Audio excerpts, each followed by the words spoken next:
Alright, I'm back with another video, and for this video I'll be explaining some good posthumous albums, some bad posthumous albums, and some downright horrible ones.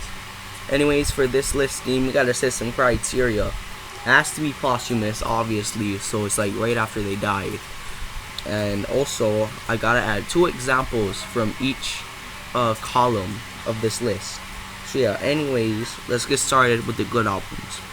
Alright, so for my first example for a good posthumous album, it's a Pop Smoke's Shoot for the Stars, Aim for the Moon.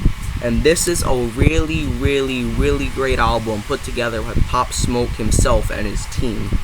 So, Pop Smoke was working on this album before he unfortunately got shot and killed in a home invasion in 2020, if you guys may not have known. And, even better, Pop Smoke's idol, who was 50 Cent, he basically helped work on the album too, right after he died, right after they met up. So I like this album because it fulfilled Pop Smoke's creative vision with this whole album, and it's a great listening experience too. But the deluxe edition sucks.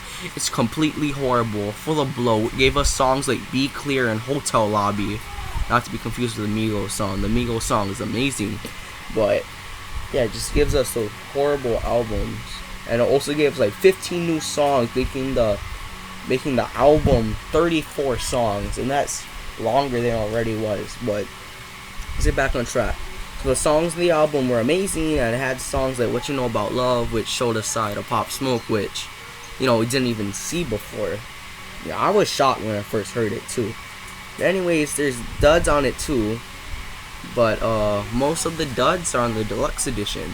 Just like what I said earlier, Be Clear and Hotel Lobby are like some of his worst songs that aren't on Faith, because Faith is a horrible album. I won't be talking about it for this one, but maybe I'll do it later. But basically, in all, this album is perfectly curated. What's it called again? It went for Pop Smoke's artistic vision, and they gave us songs like The Woo, For the Night, What You Know About Love, and my personal favorite, West Coast Shenanigans. Alright, so for my next one, we have Juice WRLD, Legends Never Die. So this one is one of my favorite albums by Juice WRLD. It was the first album I ever fully listened to. And this is amazing. It's my second favorite, but my first one is Death Race for Love. But a posthumous album was bound to happen because Lil Baby said in the interview with Vlad that he had over 2,000 unreleased songs, so it was bound to happen at some point. So basically, the album was amazing, start to finish. Was amazing. It embodies what Juice WRLD was. And on an unrelated note, I also have his 2 CDs from that album. But anyways, it had its moments. I mean, a song that I can tolerate but isn't as good as all the other songs was Come and Go. Come and Go sounds like a 2016 BeamNG Drive YouTuber intro for a gaming video. But the best song, in my opinion, isn't What You Think It Is. It isn't Wishing Well. It isn't Life's a Mess. It's actually Blood on My Jeans. When I first heard this song, I only heard the beginning and I thought it was going to be this love song by him. But it was not. It was actually a pretty lit song. And I also like the one that he did on Instagram Live, that freestyle that he did for it before he died. It was amazing. So basically, it encapsulates what Juice WRLD meant to everyone and what he was as an artist. And it was a perfect posthumous album, but it only had 1 skip. So that concludes the good albums. And now let's go to the bad albums. For the first album on the bad territory, we have XXX Tentacion's first out of 3 posthumous albums, and this one titled Skins. So Skins, it was just super mid when it dropped. The album was sad. It clocked in at 19 minutes. Most of the songs clocked over a minute. And also, honestly, I think X's team, they fumbled the bag with this one because this was the last album that X ever made, and I don't know why they had to go to all the short songs and all that. But to be honest, this album had filler on it, such as Whoa. Whoa is horrible. I don't care what anybody says. I know a lot of people love this song, but I think it's one of the worst songs he ever made. It's 2 minutes and it's like one of the 3 songs, whoop-de-doo, that's over 2 minutes. And also, it's horrible. Even though it's 2 minutes, I feel like it's 4 minutes. Because you're saying, oh, like over a dozen times. It's like, and he also has a really dragged out verse. But overall, it's a disappointing album. The only good song is Bad. That's the only good song. And don't worry, he's gonna come back on this list, guys. Don't worry. Alright, so for the next album on the bad territory, we have Lil Peep's Come Over When You're Sober Part 2. The OG version, and it was released in 2023.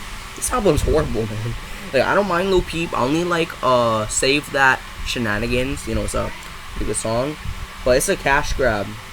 I mean, it was released last year, and then their management, Peep's management, was basically saying to the old SoundCloud fans, they're basically saying, hey guys, I got some old unreleased material from Lil Peep. Hope you guys like it. Come on, come down and visit. Eat it up. It's horrible. It's sick. The album has 10 songs, and just like Skins, it clocks in under 30 minutes. I said enough. It's enough already. Man, that was a lot. But anyways, those were my bad albums, and now we're going down to the ugly territory, and I consider these to be some of the worst posthumous releases of all time. Alright, so for the first pick for the ugly albums, we got Tupac's Pac's Life, which was released in 2006. So I'm not gonna sugarcoat it, I'm gonna get straight to the point. This album's disrespectful for Tupac's name. What's even more sad is that this was the final Tupac album ever. Like, I don't know why his management said, you know what, we're just gonna close it off with one of the worst albums that he ever made, guys. But this is just sad because this album's bloat, and I feel like this is made by DJ Khaled himself. Because, if you really think about it, all the songs have features. Not one song is a solo Tupac song. No, it's all features. And most of the features were recorded after Tupac died to pour salt on the wound. So, think about it this way. Did Tupac ever meet Nipsey Hussle? Besides in heaven? No. Did Tupac ever meet Ashanti, T.I., Chamillionaire, and Ludacris? No. This album is horrible. It's a stain on Tupac's discography that's never going to be wiped off.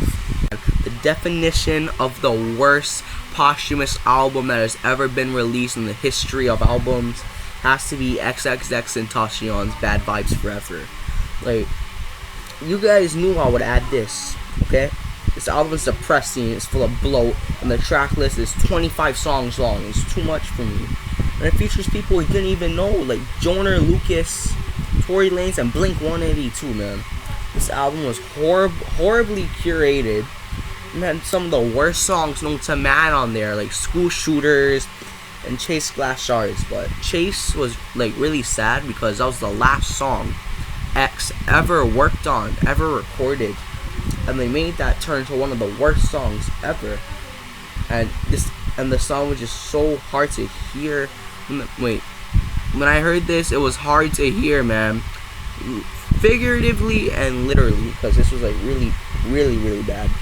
Also featured this guy called Ichabod Veins. I don't know if that's his name.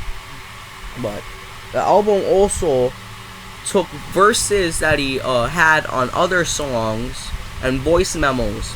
And the worst example for this is when they took his verse from Who the Flippity Flip Flap Is God. And they decided to say, alright, we're going to put that on a Damon with Joey Bad Person. Alright, but Nick A30 family friendly here, so we ain't gonna swear. We gotta get monetized. But anyways, there's only one song I can tolerate, and that's Attention. Attention should have been on question mark, to be honest.